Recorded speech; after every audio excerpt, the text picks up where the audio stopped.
औज़ुबिल्लाहिमिनश्शैतानिर्रजीम बिस्मिल्लाहिर्रहमानिर्रहीम। अस्सलाम वालेकुम। उम्मीद करती हूँ अल्लाह ताला से कि आप लोग बिल्कुल ठीक ठाक होंगे, अपने घरों में खुश और आबाद और ईमान की भरपूर हालत में होंगे। आज जिस हम टॉपिक पर बात करने वाले हैं वो है दुरूद इब्राहिमी की मन्नत। लेकिन मन्नत कर के भी, मांग के भी मन्नत जो है वो कबूल नहीं हुई, क्यों नहीं हुई, उस टॉपिक पर आज हम बात करेंगे। पहले तो हम गलतियों पर बात करेंगे कि मन्नत मांगते वक्त हम गलतियाँ कौन सी करते हैं। दूसरा, मन्नत कबूल क्यों नहीं होती और उसके बाद हमें क्या स्टेप लेना चाहिए। पहले तो हम ये गलती करते हैं कि मन्नत तो हम मांग लेते हैं, पहले में हम तेज़ भी जाते हैं कि हम इतने की मन्नत मांग लेंगे, यानी कि डेज कम रख लेते हैं और तादाद ज़्यादा रख लेते हैं। हम लालच में आ जाते हैं कि अगर हम ज़्यादा तादाद पढ़ेंगे तो हमारी मन्नत जल्दी कबूल होगी। क्या एक्चुअली ऐसा बिल्कुल भी नहीं होता। जैसा कि मैंने आपसे पिछली वीडियो अगर आपने फुल कंप्लीट देखी हो तो मैंने कहा था कि जहाँ अगर ढेर सारा फ्रूट रखा हो लेकिन कुछ दागदार हो, कुछ हिस्सा उसका ख़राब हो, लेकिन उसी जगह ऑपोजिट डायरेक्शन में थोड़ा सा फ्रूट रखा हो, फ्रेश रखा गया हो, तो हम प्रेफर करेंगे उस फ्रेश फ्रूट को। ऐसे ही मिसाल हमारे ज़िक्र की भी है, थोड़ा करे लेकिन अच्छा करे, खुशू खुशू के साथ करे, बेहतरीन औक़ात में, जैसे कि तहज्जुद का टाइम है, फ़र्ज़ नमाज़ों के बाद है, अज़ान के बाद है, जो हमारी दुआ की कबूलियत है। अगर हम उस दौरान मन्नत हम शुरू में कर ले, ज़िक्र कर लें, लेकिन दुआ जो है हम इन दौरान करेंगे तो इंशाल्लाह हमारी दुआ ज़रूर कबूल होगी। दूसरा, हम क्या करते हैं कि बातचीत भी कर रहे होते हैं, मोबाइल भी यूज़ कर रहे होते हैं। आजकल हर एक बंदे के पास मोबाइल फ़ोन मौजूद है, सो लिहाजा अपना ज़िक्र जल्दी करवाने के लिए वो वीडियोस भी देख रहा होता है, रील्स भी देख रहा होता है और वो मोबाइल भी यूज़ करने के साथ साथ ज़िक्र भी कर रहा होता है। हालांकि ये तरीका बिल्कुल गलत है।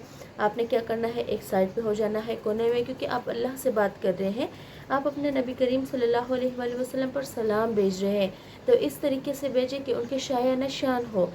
उसके बाद हम क्या करेंगे, हम साइड पे बैठेंगे, खुशू खुशू के साथ बैठेंगे, वज़ू करके बैठेंगे और नीयत करके अपना इरादा, अपना जो मंजिल है वो दिल में रख कर हमने दुरूद शरीफ की मन्नत मांगनी है। पाक साफ़ होकर आपने करना है, किसी से बात बेतुकी बात ना करें, ज़रूरी बात हो तो बेशक कर लिया करें। और उसके बाद हमें क्या करना है, कौन से स्टेप अपनाने हैं, ये गलतियाँ जब हमसे मिट जाए, यानी कि हम इस गलतियों को पार कर लें, उसके बाद हमें क्या करना है। एक बात हमेशा जहन में रखिए कि दुआ का इख्तियार इंसान के पास है, लेकिन दुआ की कबूलियत का इख्तियार हमारे रब के पास है। कुछ दुआएं वो कबूल कर लेता है, कुछ दुआएं वो आखिरत के लिए रख देता है, ताकि आखिरत में इंसान की दुनियावी जो दुआएं रहती है, वो मांग रहे शुरू से, वो दुआ कबूल नहीं हुई, तो ये बात आपने माइंड में रखनी है कि वो जो दुआएं सारी आपने अल्लाह से मांगी है वो आखिरत में आपके लिए ज़ख़ीरा बनेंगी। ज़ख़ीरा कैसे बनेगी, या तो अल्लाह ताला उनको आखिरत में कबूल कर लेगा और बेशक अल्लाह ताला बेहतरीन सिला देने वाला है, या उन दुआओं को तब्दील कर लेगा आपकी नेकियों में और आपके पड़ले में रखा जाएगा, ताकि आपकी नेकियों का पड़ला भारी बन सके और आप जन्नत हासिल कर सके। तो अब आप फैसला करें कि दुनियावी ख्वाहिशात ज़्यादा बेहतर है या आखिरत के ख्वाहिशात ज़्यादा बेहतर है।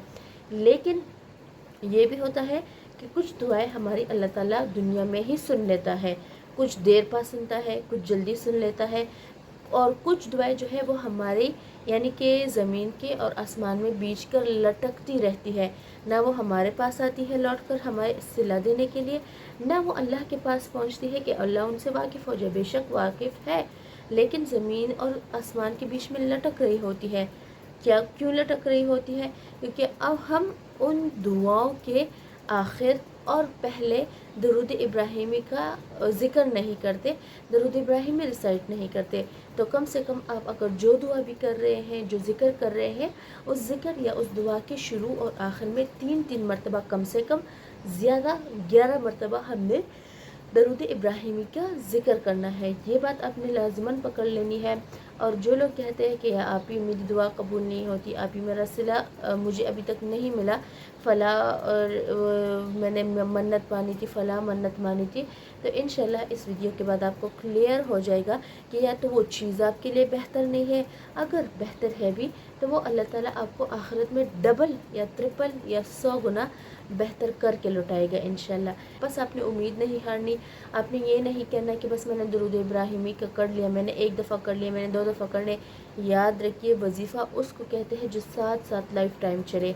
آپ 100 مرتبہ پڑھ لیں، آپ 50 مرتبہ پڑھ لیں، آپ 200 مرتبہ پڑھ لیں. میں یہ نہیں کہتی کہ ہزاروں لاکھوں کی تعداد میں پڑھیں، لیکن آپ نے کیا کرنا ہے، پڑھنا ہر حال میں ہے، ضروری پڑھنا ہے. آپ نے ہر حالت میں جو ہے یہ وظیفہ یا درود ابراہیمی کو کنٹینیو رکھتا ہے. ہوپ کہ آپ کو سمجھ آ گئی ہوگی. انشاءاللہ کل ملتی ہوں. مجھے اور میری فیملی کو دعاؤں میں یاد رکھیے گا. اللہ حافظ.